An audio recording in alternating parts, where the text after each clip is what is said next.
Good afternoon, good morning, good evening, wherever this comes to you. This is Life at Questiono Podcast, and we are here to discuss something very important. And I have wonderful people with me in this studio this afternoon, my co-host and two wonderful guests. All right, I'll allow the lady introduce herself first, and then the guy, and then my co-host. Please, ma'am. Okay, good evening, everybody. My name is Abasiema Nkanta, Mrs. Okay, former. So Abasiema Nkanta is a brand, so I'm still Oh, maintaining wow, it. wow, And I'm the director of Royal Oak Credit Academy. wow. Good to have you here, ma. Thank Welcome. you. All right, sir. All right. Good evening, everyone. Good evening. My name is Utibabasi Abia. I'm an educator and I'm an author. So let me stop there. All right. Welcome, sir. Thank you. Good evening, fantastic listeners. Good to have you all here listening to these amazing voices again. I am Ekeminekwe and I'm joining my fantastic, passionate voice to host these amazing speakers. Thank you very much, lady and gentlemen. All right. It's a very wonderful one. Today we are discussing something important and as it has to do with our environment and our society. The topic for today is the stress of parenting. The stress of parenting. And looking at our society today, we can trace a lot of inadequacies, a lot of mishaps to wrong parenting. And I have two people, our guests today are people who are furnished with information, with experiences to navigate us through this very sensitive topic. All right. We'll just go straight to the point, and I'll start with Sayuti. So, in what do you think parenting is? What do you think parenting is? All right. Thank you. Parenting is an art, and it's also the process of raising and nurturing, children from infancy to adulthood. So that process, and I would also say is an art. That process of raising and nurturing children from infancy to adulthood. That's what I can term parenting. All right, the stage of nurturing from infancy to adulthood is parenting. All right, ma'am, please, let's hear your take on this. Okay, parenting, in my own definition, is nurturing, like you said. Yes, nurturing. And structuring a child, not just from the physical aspect of a child, because a lot of parents focus on the physical aspect. It has to do with nurturing and structuring the emotional, physical, psychological, behavioral pattern of a child till adulthood. Oh, wow. That's a lot. Can we dwell there a bit? Let's dwell there. Let's dissect those things.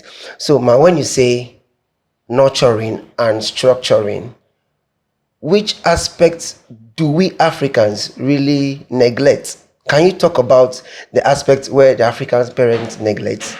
Yeah, the aspect where the African parents neglect is the structuring part. Okay. While we focus on the nurturing. All right. The nurturing is very simple, has to do with finance. It's easy for a parent to go out there, work hard, get money, buy food, give a child a good environment, a good educational setup and all that. But the structuring aspect is what makes a child a child. Oh, wow.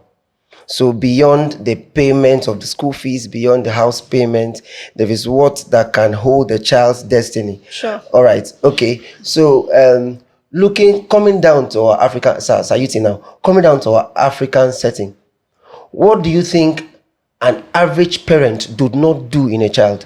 How can you describe our African parenting system? Okay. And, using that term, African, we're now restricted to the continent Africa. Yes, sir. And then the Africa has over 54 countries. And then these countries, they have different cultures. They have different traditions. They have different ways of raising children. They have different ways of interacting and behaving. These different countries. Yes. So if we now say African, would say, let's say the dominant culture that is common amongst Africans. Okay. So I would say most parents focus more on replicating themselves into their children. Oh, wow. Now, the challenge now is that most of them don't actually correct their lives first. So it's actually do what I say, not actually do what I do. Wow. So the child is growing with a dual learning, or personality. I'm seeing something different, but I'm hearing something different. Okay, Wow. so don't go to that person's house. Don't drink. Don't smoke. Don't womanize. But what I'm seeing my parents do actually contradicting what they are saying. Okay, so it's now difficult. So sometimes they might want to blend in so that they will not face the wrath of the parent. Because the parent might say, okay, if you don't do this, I punish you. You get now? Yeah. I punish you. And so even if they know their parents are not actually doing what they are saying, but so that they can be free from punishment, they can blend in momentarily. Because they actually imbibe more what they see, right, rather than what they hear. Okay, so they grow more into what they see. You get what they keep seeing, They see their parents arguing and fighting and beating themselves. So that's their definition and description of marriage.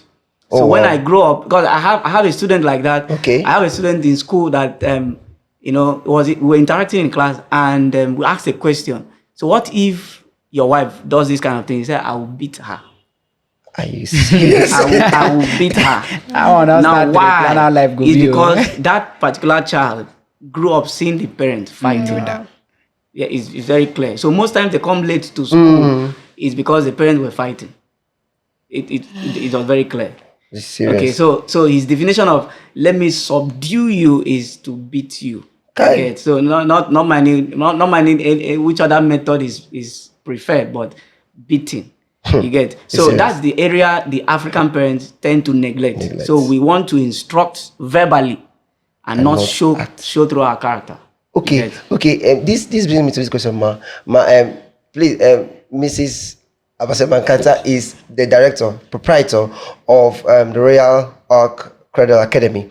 Ma, your year of experience as a teacher, an instructor, what do you think is the common factor missing in the puzzle of you've interacted with these children? What do you think is that in that some parents have lacked to impute in these children in your year of experience? Simple listening. Okay. Listening. We have a whole lot of parents that don't listen. You know, you don't listen to somebody that is talking alone. You listen to somebody that is not talking. Oh, say that again. You don't listen to somebody that is talking alone. Okay. You listen to somebody that is not talking. We have a lot of children that are talking, but they are not talking. You can actually sit down. Personally, I can see a child. She's not talking, but I can listen to whatever the child is saying, either by physical appearance, because even the way a child dresses is a message. Wow. Even the way a child greets you is a message. Even the way a child responds to the question you're saying is a message. Did the child respond quickly, or there was a 1 minute break? Wow. So we have a lot of parents that are not listening to their children. That is what is missing. Wow. So, oh Jesus, this is deep. So a child, by appearance, you can tell what is missing. So now, what do you think the parent should do to create that atmosphere that a child should open up? They should be available more. Okay. They should be available more. Reason why I'm saying so, okay, let me use my crèche as an example. We open by 7:30 to 6 p.m. Okay. There are times we close by 9 p.m. I'm still with people's children. My what father. time do the children have time to spend with their parents? And on Saturday, they are back. We open by 9 a.m. and we close by 4. Sometimes I stay till 7 p.m. So what time do they get to stay with their parents? I'm not spoiling business for myself. But we have a lot of parents that need to be there for their parents, the present aspect. But it's unfortunate that we have a lot of parents that offer presents and not presents. Gifts and not their self. Wow. They offer presents, not their presence. Exactly. Wow. Okay. So I've listened carefully to Mrs. Abasema Nkanta and Mr. Uti. Mrs. Nkanta, going back to your concept, your definition of parenting, I heard you talked about structuring and nurturing. So we can simply say that nurturing is about the material aspect of raising a child, while structuring is the immaterial aspect. That means you need to make yourself available, you need to move deeply, and you need to be concerned with how the child's mental health is growing up with you. So moving down to this African setting, you talked about structuring, and I would love to ask, is there any difference between the style that African parents adopt in raising children compared to the Americans? Or is it that the environment where a child is raised really matters in terms of the child's personality? Yes, there is a huge difference. Typically, if you look at the American standard, you don't just beat anybody's child you see on the road. You'll be jailed for it. Now, sure. in our own standard, anybody can correct you. Till today, what my mom told me at age 4 still sticks. I alone cannot train you. But we don't have a lot of African parents. They want to adopt that, forgetting that we are not in that setting. Our culture doesn't permit that. So you don't just wake up in the morning and see another person's child and then you correct the child. The parent will jail you for that. Especially if it's somebody that have, should I say, a little money in their pocket. You sleep in the police station. I have gone to a police station before to bail out a teacher because correcting another person's child and a parent came to arrest. I had to go out and do that for that teacher. So was that actually right? No. And then you think that tomorrow the child will want another person to correct it. No, it's not possible. So we adopt that American standard when we are living in Nigeria, and it's, for me, 101% wrong. Oh, serious. Wow. That's more like more like implicating or replicating a culture in another location. That's exactly what what she's saying. And if you now see, if we take statistics of how do children who are raised in this particular location, how do they turn up? And then children who are raised in this particular location, how do they turn up? You notice that children in the Western world, they can talk to adults anyhow. Yes. So even though the culture, and it's normal. It's normal to them. It's normal. Even though the culture is training them to be confident, be bold, express yourself. So in the form of expressing yourself, you are now insulting an elder, and there's nothing wrong. To them, there's nothing wrong. It's just a normal thing. It's their normal way of communicating. Try that in Nigeria. Try that here. You get now. So any form of escalation, you'll be jailed. Though. Even you as an adult, you are shaking. Wow. Because of that culture and that location. You get. So raising children, it's the outcome of their personality is geographical. It's geographical. So depending on the culture you are or the location you are. So please look at the camera and say that again to our audience. I want to hear that. Okay. I said raising children, is geographical. Wow. The context of raising children is geographical. And also Nigerian parents or African parents tend to involve sentiment while raising their children. I'll give an example. Okay. Probably the way you were growing up has a way of affecting how you raise your own children. The way you were growing up. Probably if you were in a setting that you're always beaten, you're always punished, you were always hearing foul languages. It will not be well with you. That's the way of correcting a child. It will not be well with you. You this stubborn, good for nothing child. That child will grow up believing that he or she is good for nothing. Sure. And then when he or she has children, there's this tendency that he or she will also raise the child his or her children in that manner. That's raising your own child the same way you were raised. Yes. Okay. Or if the person is now, knowledgeable or exposed, the person will now change the format. Okay, if I was raised in this format, I will not raise my children in the same format. Okay, you get it now. So it's in that form. Okay, Mr. Uti, you've really said something that got my attention, very sharp. And I would love to push two questions to you at the same time. I don't know how you're gonna answer them. First, you defined parenting as you were really focused on the demography, that's the age, starting from infancy to adult. The first question is, we still see that in the society today, particularly Nigeria, you still see that some adults, yes, are still raised. Like they are still in their parents' house. Yes, at that age. But you said that anything parenting should end at the adult stage. I mean, you should prepare to start your own family. So what do you think about Nigerian adults that are still in their parents' homes, and is it that the parents are still parenting them? And the second question goes this way.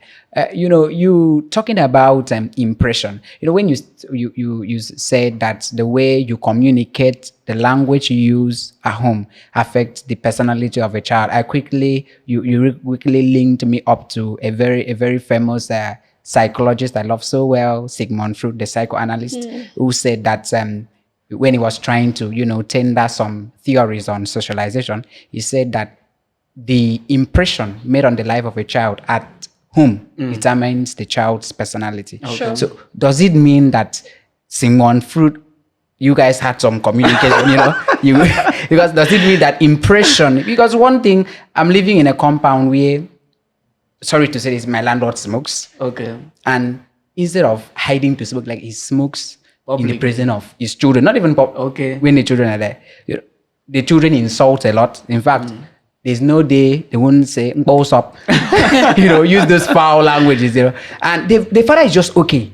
It doesn't even caution the other one that this is your senior. You shouldn't say that. So all those things do they contribute to the mental growth and personality of a child? All right, thank you.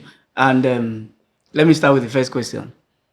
The way Nigeria is, a lot of persons will still be under their parents, even at a very old age, because sometimes they are still struggling to stand on their own. A lot of young persons are still struggling to stand. Imagine someone in his 20s or his early 30s is still feeding from the mother, or the mother is still feeding that particular person. The person doesn't have shelter, doesn't have even the salary. If the person is a salaried earner, is not enough for the person to stay on his or her own.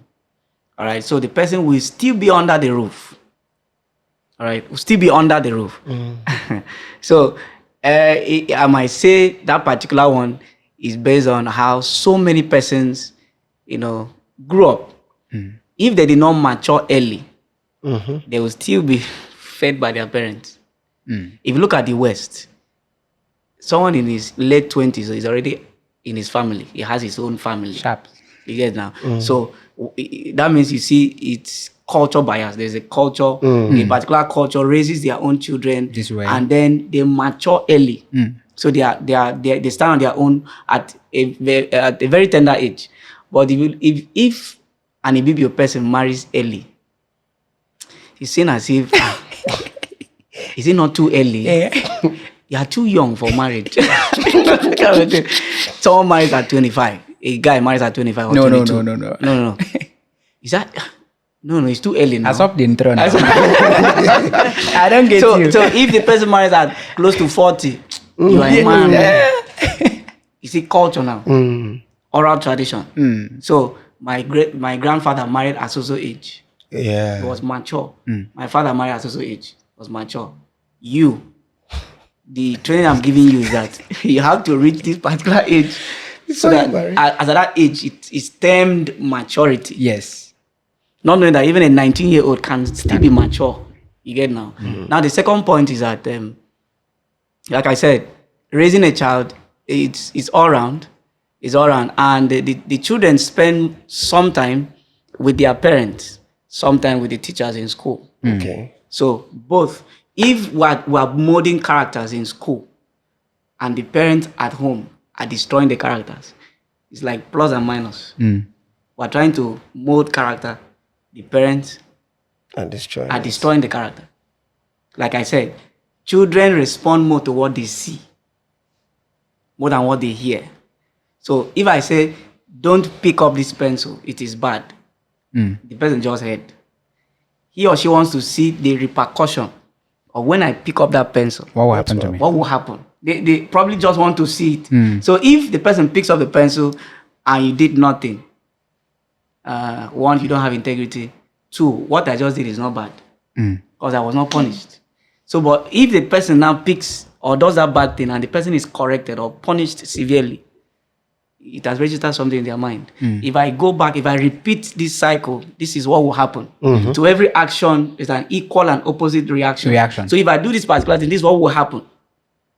So while we are educating only the children, it does not stop there. The parents too has to be educated. Yes. You get? They also have to train themselves how to train their children. Yeah. So it's not just left in the hands of the teachers alone. That's why we have too much work. Things that should have been corrected at home, we are now correcting. How many hours do we spend with the children? Roughly 8 to 9 hours.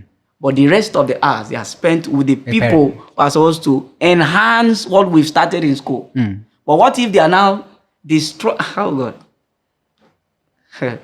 So you see, we're not just molding characters just in school. The parents too, they have a role to play. Let me just stop there. Okay, I think I can add something to that. You said somebody living with their parent till age 40. Personally, when I see such people, it sends something to my brain. I think you don't have a responsible parent. Oh, really? Yeah. Because why I'm saying so, we have 3 stages of parenting. Oh, wow. When a child is a child, you guide. When the child moves from a child to adult, let's say teenager, you counsel. Okay. Once you move from a teenager to an adult, you advise, meaning I can decide to take your advice. I can also decide to discard it. Yeah. Right? Yeah. So if you move from age, when you were a child, you move to a teenager, your parents should be able to guide you. At this age, you should be this, you should be that. Even if I was not, because we have a lot of Nigerian parents that want to use their children to correct their mistake. Yeah. So Oh, yeah. If you did not attain a certain height in life, don't expect your child to attain that height. You can only expect your child to attain the same height and pass if you've attended that height. okay. But we have a lot of parents that say, I took first when I was, whereas you did not. Don't forget your own what do they call it? Your own age and this current age. Not the same. It's not the same. The other age, we didn't have much distraction as we have now. So if a child is able to meet in the middle, the child have tried. Because if they brought you at your age to the current age, I'm very sorry to say a lot of parents wouldn't have met up. I shot somebody down yesterday when he said, I didn't get married before now, I would have still remained a bit. I said, Auntie, keep quiet, because you would have felt woefully. You didn't have as much distraction as we have now. Yeah. So a lot of counselors do that mistake. When you're trying to counsel somebody, you are using yourself as a yardstick. It is wrong. So at age 40, you shouldn't be in your parents' house. I stopped living with my parents at age 22. I was spending for myself. I paid fees for myself, and I was still keeping my parents' monthly pay. It sends a little sense of responsibility to my head. So I look at people and girls that are way above me, and I ask myself, how many head do they have? If they can do this, I can do that. I sell a lot of things, and if I don't tell you, would you know? No. So when you see a man still living in their parents' house, for me, I feel you're just a lazy person. You're just relaxed. It's not a matter of economy. And then we flip to the other second question. You said something about children and parenting and teachers. Well, I feel if a school and a parent work together, we can have a whole child. Yeah, sure. Wow. In my school, once you bring your child to my school, I have a timetable for you. Let me know what you did in the house. Because as the child is coming to school, he knows that I'm going to school. School is regulated by timetable, right? Yeah. So a house should also have a timetable. So as the child is leaving the school back to the house, you know from so and so time, I'm supposed to do this, from so and so time. And if I don't do it, there's a consequence to it. So how comes they respect teachers and they don't respect parents? There's no timetable. Wow. So both have to work together. Wow. This is fantastic. So, sorry, there's something else I just wanted to add. Yes. And you notice parents tend to correct their children at a particular age when they've not built relationship with the children. Exactly. Serious. So Very serious challenge. No. It does not work that way. Someone you've not been communicating, someone you've not established a relationship with, and the person might just be seeing you as that's my father, that's my mother, but there's no build up, there's no relationship. So it's difficult to correct the person, difficult to instruct. The person might not really, even if the person is still staying in your house, two of you are just strangers. You get so Roommates. Roommates. So parents have to know, because it is an art. You have to learn it. So even if you just woke up, no. Carrying the name a father and a mother is not just nomenclature. It's responsibility. So it's a responsibility. That someone calls you a father, someone calls you a mother. It means you are responsible for a life. So you have to build a relationship. If you notice, if you ask some children, who are you closer to between your father and your mother? They will be closer to someone they can talk with, someone they can express themselves with, someone that knows how they feel per time. Someone that can listen to them, as she said. You see the listening part. Yeah. And it has to be a parent that is available. Yeah. So a parent that is available. So how do you leave work early in the morning, you're coming back late in the night, and it's a routine. And then you don't even put in your plan to have time with your family, even if it's to apply for leave once in a while. You get. So you notice the children are growing up and two of you are strangers. And then tomorrow you now want to make demands on their life. You did not make an input. You were just paying for their school fees. Wow. So, Mrs. Nkanta Abasema, I would really love to, because personally, at least I've had encounter with friends. And there's this particular friend of mine that I knew when we were in secondary school, particularly SS3.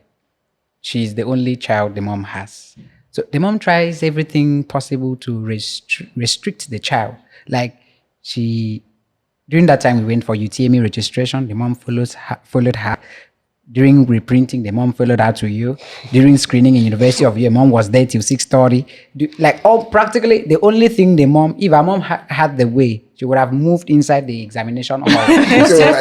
So, and moreover, attended a seminar where the immediate past SA to Mr. Emmanuel on New Media, that's Mr. Fimba, said that at least a practical rule of parenting is to be involved absolutely in the life of a child. Know who the child keeps as a friend. Be interested in the social media aspect, who the child chats with on Facebook. I was like, it is not a big thing for one person. So parents, controlling, getting too involved in the life of a child. How does it affect that child while growing? Is it really an effective model of raising a child? It's not an effective model of raising a child, because for me that's policing. Just like a monitoring spirit. In pidgin language, they will say any child will go spoil will still spoil. It will still spoil. So I would say that's not it. Let me use this scenario. In school. When I first entered, I had a friend too. That was the first person I met in campus anyway. So she was closer to the dad. So the dad came down, rented an apartment, furnished it, put everything, fridge, generator. In my mind, I'm like, whoa. Hey, father can actually do this. You sure say you go read books, Cynthia? So she was like, that's my father for you. And the father did something that really surprised me as a girl child. With all this furniture, with all this setup, microwave in... And guess what? He finished furnishing in that name, bought a pack of condom and kept in the house. And when he brought the girl in and was like, if you think bringing men into the house will make you do the same to your children, you are very free. Just feel comfortable. If you think eating, sleeping, turning on the gen, and then off you go will make you do the same to your children, feel free, my girl. As in, he went on and on and on, and when he finished, he left. Both of us sat down. I was looking at her, she was looking at me. We both cried. I didn't even know why I was crying. Maybe I was just pitying for her anyway. Are you serious? Guess what? The girl is in top, as in one of the best company around. Wow. She's making the father proud. She handed over the pack of condom the day she was convocating. Wow.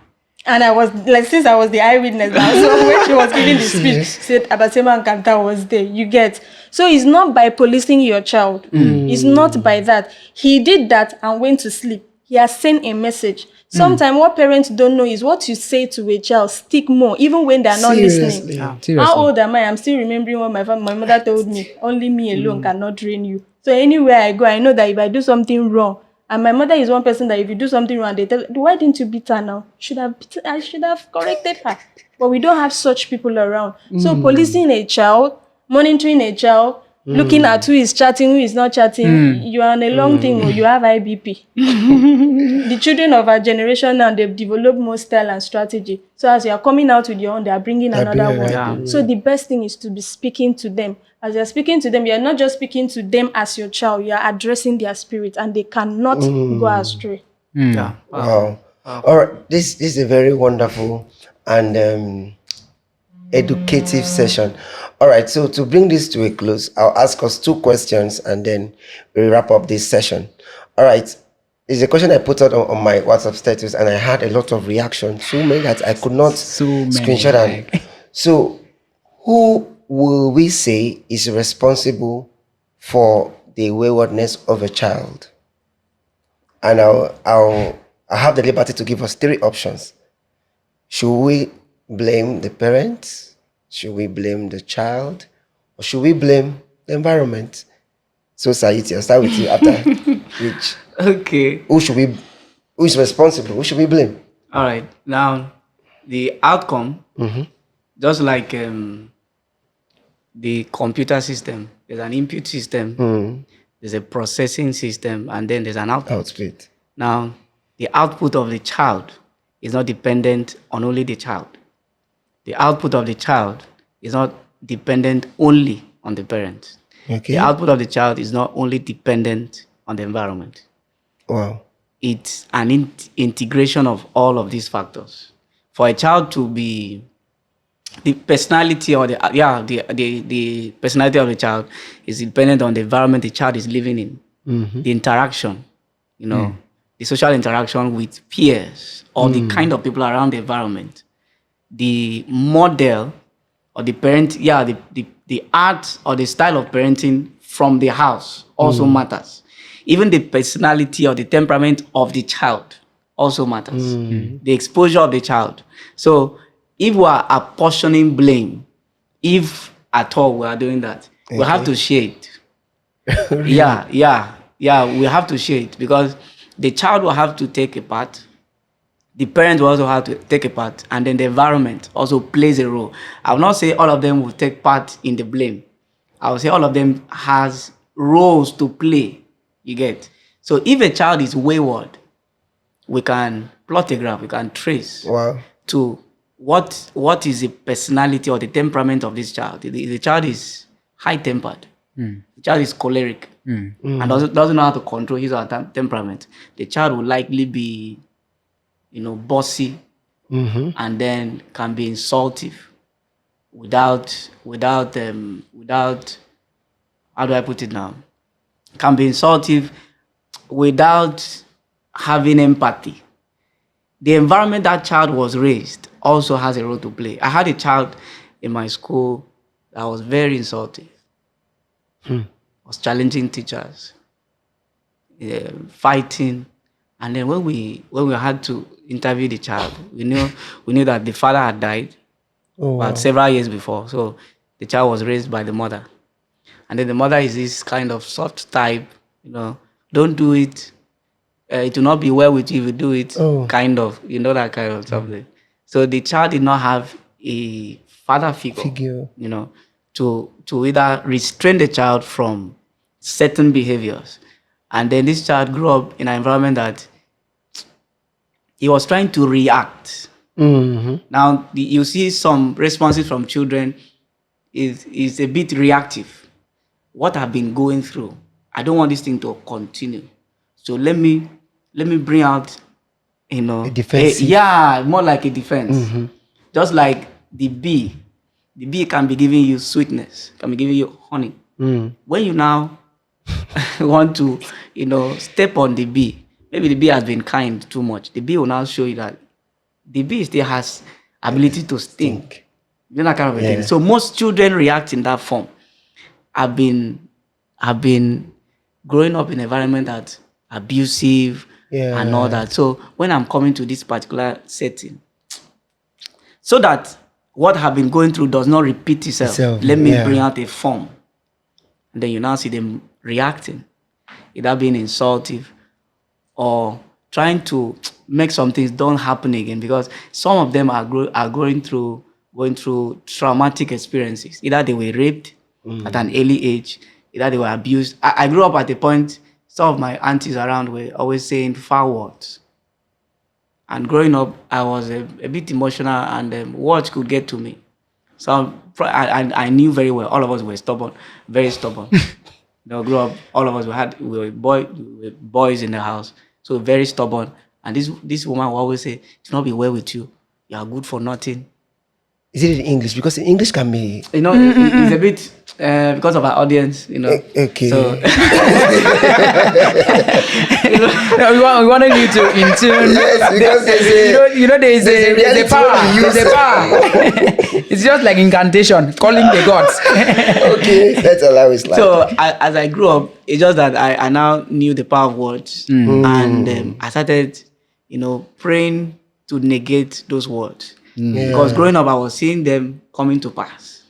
Yeah, it was just like Masmuro was saying, how he grew up too. He passed through the same experience. People were saying he would not amount to anything. Even his own teacher said he would not amount to anything. That he's an F child, and he went to the mother and asked the mother, "Am I truly an F child?" Because it's showing in my result. My result is showing what people are saying. The same advice I was giving to my children. I said, if you keep calling your colleagues goat, keep calling this person goat, over time, that person will start exhibiting goatish characteristics. Because that child will start believing he or she is a goat. And how do goats react? How do goats behave?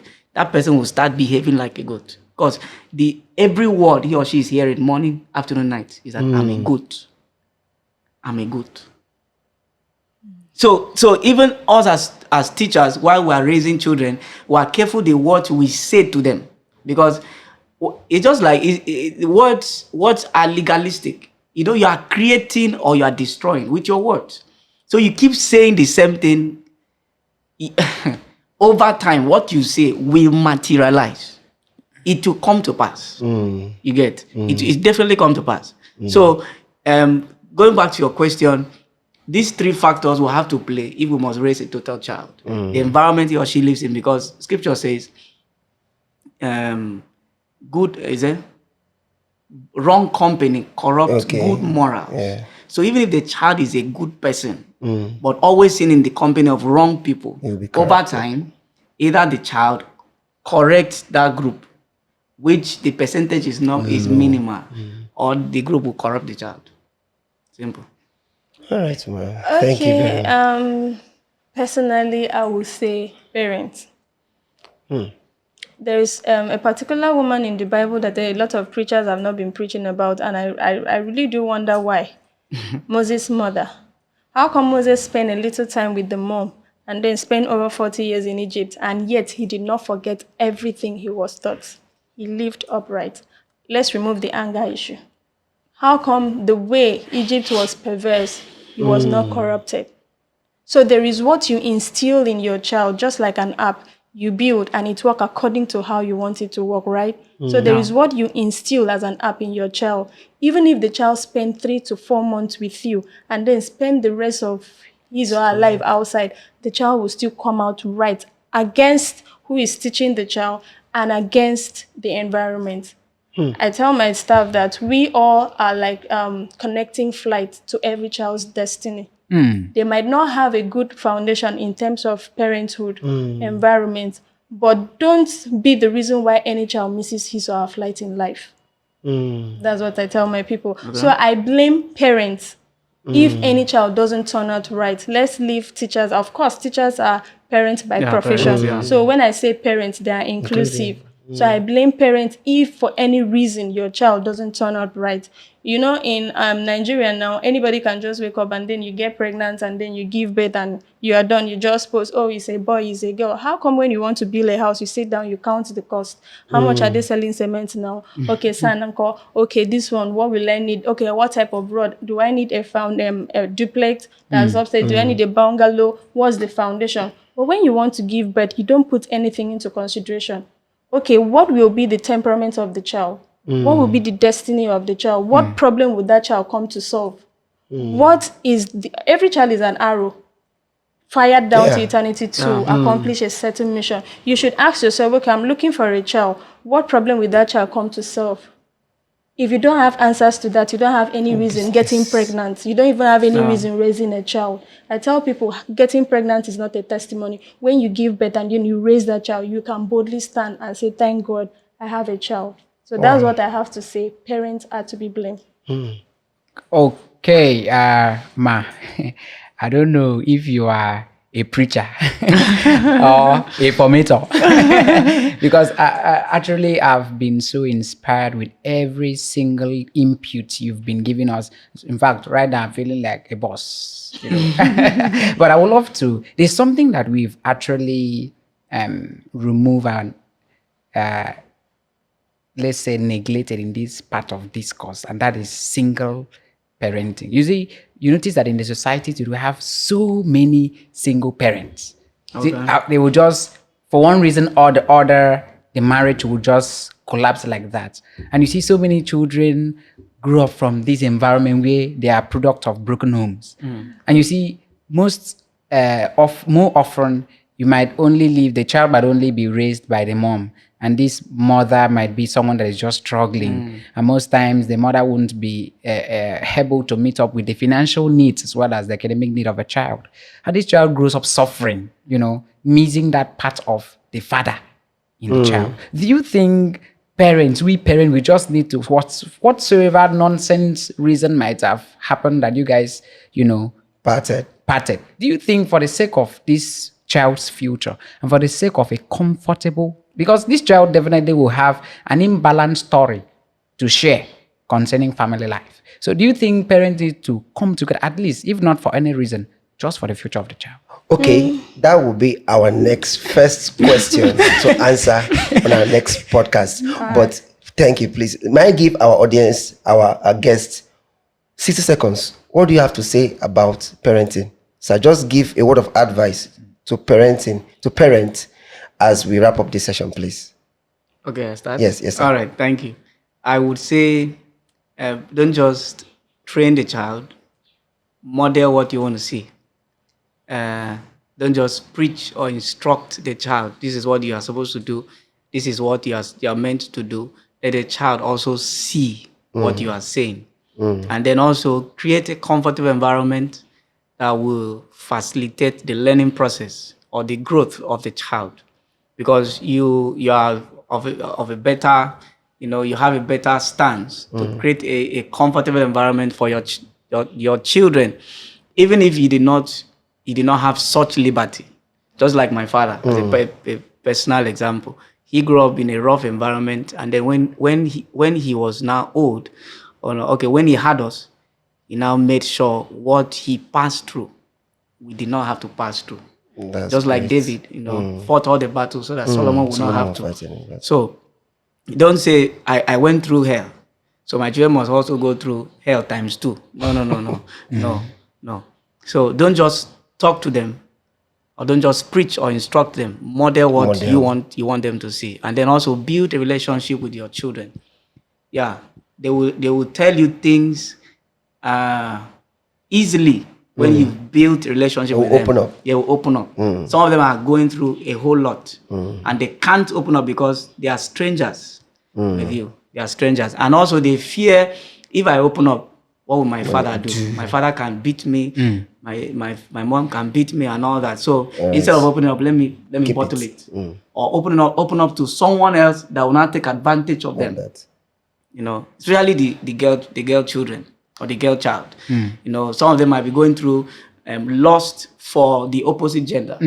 And then instead of opening up to a parent or someone that can guide them, because there's a particular age that they are vulnerable to that kind of feelings and emotions.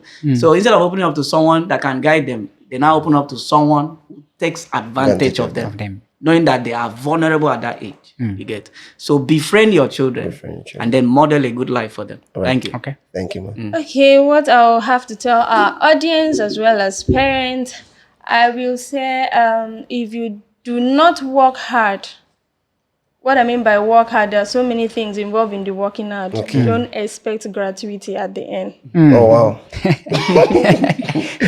So before there is gratuity, there is work. We have to. All right. We are asked to model for our children.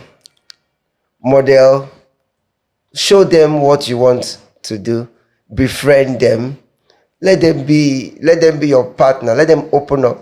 Don't expect what you did not give to them. All right. Thank you very much for joining us in today's edition. And we trust you learn. And we'll have you next time, same station. Bye for now.